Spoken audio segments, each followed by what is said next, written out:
Hello there. Are you old enough to remember the Brady Bunch? You know, TV show started in 1969, ran for like 5 seasons. Then they brought it back, in syndication, and I saw it in reruns when I was a kid. I don't know. Anyway, the Brady Bunch, man. The story of the lovely lady bringing up 3 girls, very lovely girls apparently. The story of a man named Brady bringing up 3 boys of his own. Anyway, the Brady Bunch, we all know it, right? Okay, well, if you're not old enough to remember the Brady Bunch, maybe you're old enough to at least remember this. The theatrical remake, the Brady Bunch movie.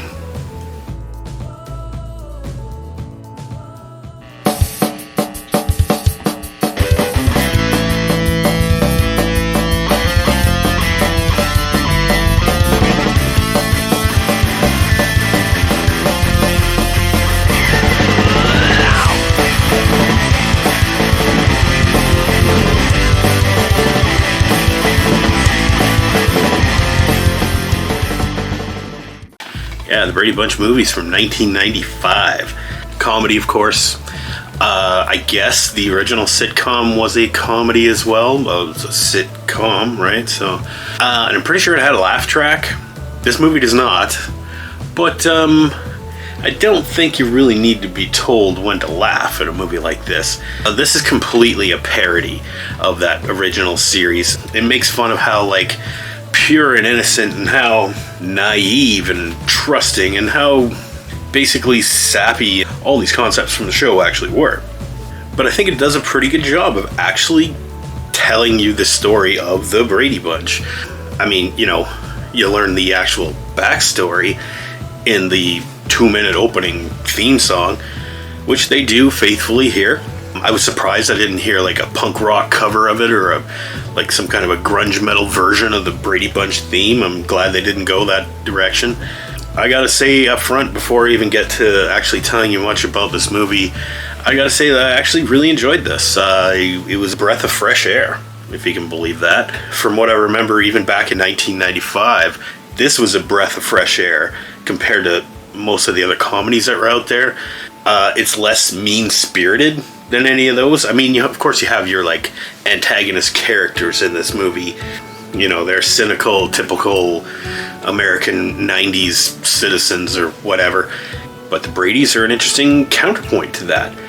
It's well, what if we took this family from the late 60s, early 70s, and threw them into 1995?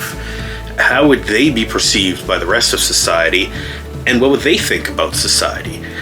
Well, turns out they're all kind of dumb, and they're all, like I said, very naive, and, they act like it still is the 70s, and they have no clue about the outside world other than this little bubble that they live in. Hello, Mr. Dittmeyer. Why are you here?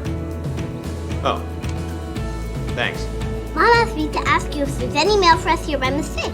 I don't understand you. What do you want? Mom asked me to ask you if there's any mail for us here by mistake. What? Mom asked me to ask you if there's any mail for us here by mistake. No, not a clue. She wants the Brady's mail, Larry! That's the main source of comedy for the entire runtime of this movie. And I kind of like that. Daddy, Mrs. Dittmeyer said that she'd be glad to wrap your package this Christmas. Really? How is Mrs. Dittmeyer? Mr. Dittmeyer says he's overhung, but he's not in a good mood because he's taking it in the rear. Must be that paper boy again. They're the weird ones. They're not the villains, but they're actually the heroes in this, even though it's really just about the kids going to school, dealing with modern day 90s lifestyles compared to the 70s. The whole nuclear family thing is kind of, they stick to that. Every time Dad has a piece of advice, which is usually pretty stupid. But I want you to remember that no matter where we go, or whatever house we're in, we'll be fine as long as we're together. So I don't want to see any more frowns. We're Brady's. And as a wise man once said, wherever you go, there you are. Never thought of it that way, Dad. I just think it's hilarious because it's actually how it was in that show back in the day. Also how squeaky clean everybody was, and They're all good kids, and you know, they make mistakes, but that's part of growing up. And all the actors are great in here. All the kid actors are really good and really funny. There's some standout ones, of course, like, you know, the girl that plays Jan, Brady. There's got to be a way to make $20,000. Hey. Hey, Marcia. I'm not Marcia. I'm Jan. Jan Brady actually gets kind of the spotlight in this, or the most lines anyway, and I think she's fucking hilarious. Yeah. Why does Marcia get everything? Marcia!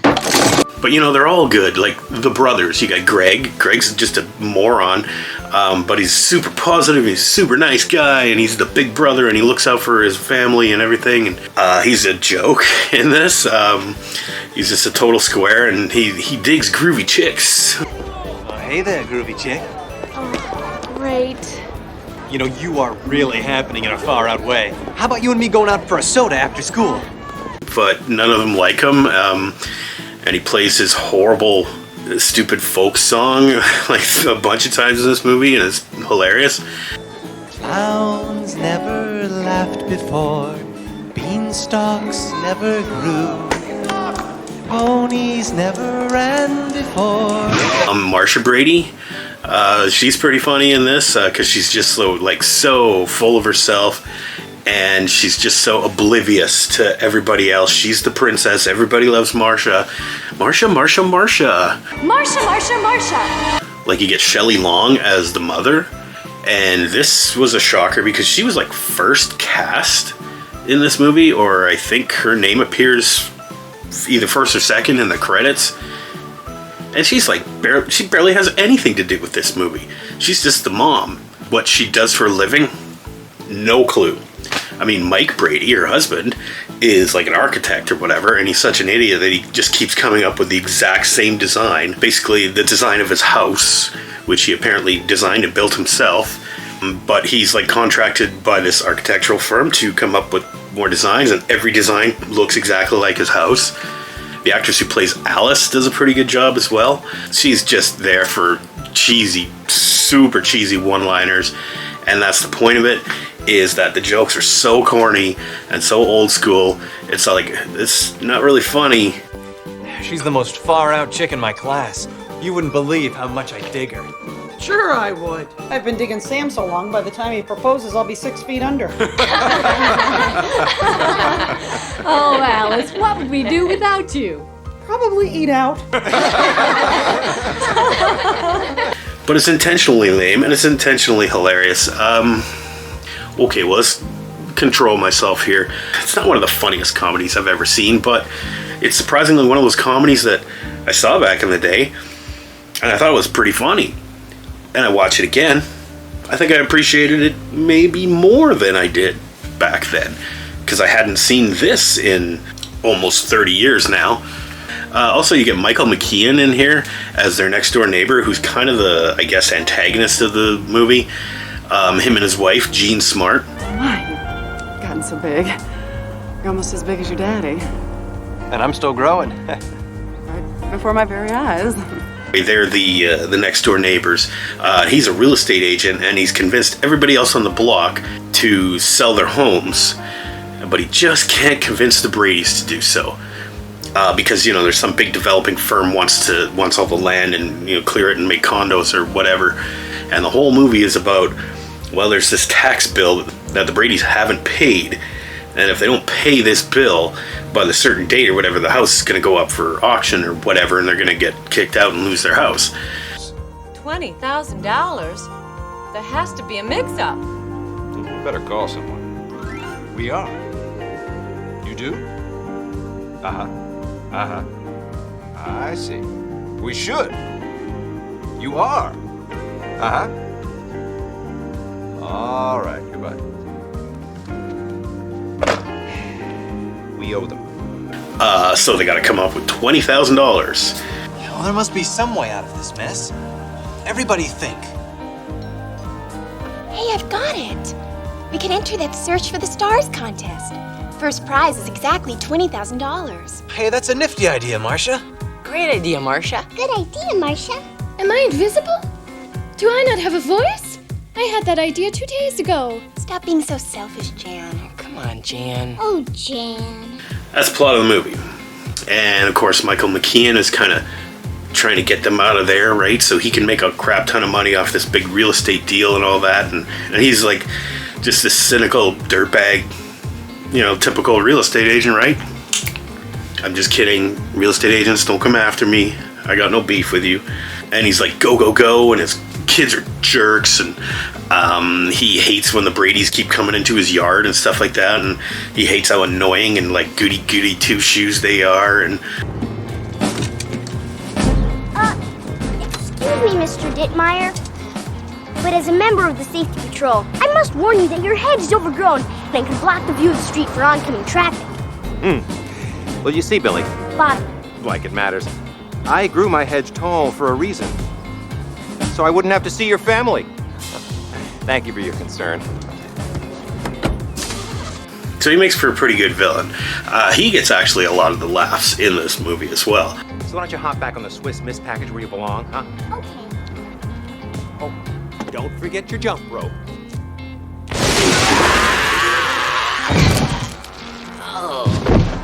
We get to see all the, you know, character development, I guess, in the Bradys, mostly the kids. Marcia learns not to be so selfish and vain, and Jen, I guess, sort of learns how to deal with the voices in her head. So, Jan, what can I help you with? It's my stupid glasses. I know I should wear them. I look at myself in the mirror every morning, and I say to myself, Jan, put on your glasses. But then I say, you look like a super creep, take them off. It's like my head tells me to do different things, and I get very confused. Inner voices?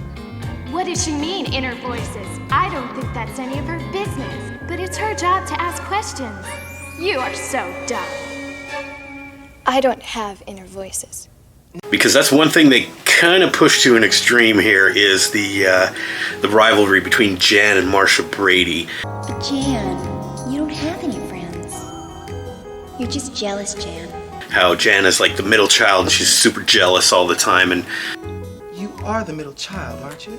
Middle child? Don't you mean Marcia Brady's little sister? Wait a minute, she's just trying to help. Help? Wake up. She's just looking for an excuse to bring up Marcia. Marcia! Yes, I'm in the middle! Well, I can't say enough. The actress that plays her in here does a fantastic job. I think it's hilarious. Yeah, there's quite a few funny gags in this, I think. And as I said, this is a movie that I liked back in the day, and I actually like it now. A comedy. Can you believe that? Usually, it's like you get around to watching a comedy after years and years and years, and it's like, wow, I know all the jokes, I know what's coming up, and like if I'd seen this 10 years ago, I probably wouldn't give it as high of a rating, but I do have to give the Brady Bunch movie from 1995 a B-. It had heart, you know, and it was really, I really felt for the characters, even though they're just goofballs and idiots, but like they're so super good and super nice. It's like you don't want bad shit to happen to them. I mean, funny shit, yeah, but Dinner's ready! Oh, my nose! Let's have a look, Marcia. Now I'll never be a teen model. I'll never be anything. What's the point of living? I might as well die.